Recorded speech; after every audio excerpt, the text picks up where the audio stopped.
So wouldn't it be wonderful it would be, I think, amazing if we could focus on transforming experiences for people because our ROI, you will see exponentially will rise. Also, we cut down on attrition rate. And so I want to talk about the difference between what coaching and mentoring is, and we'll talk a little bit more in depth as we go through. But coaching is really about helping a person to recognize that if there's a pause, if there's some critical thought and some really good questions, they might be able to figure out the answer and or how to proceed.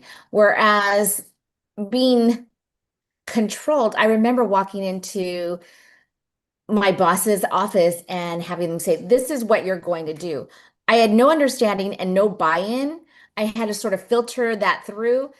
That was definitely how I was trained, and I had to unlearn many, many things, as Dr. Myra talked about as a newer manager. I'd like to say I was a junior manager at that time, but I'm pretty sure it took quite some time for me to unlearn a lot of the things I had learned as a traditional practice of managing, which really felt like it should have been a traditional controlling of management.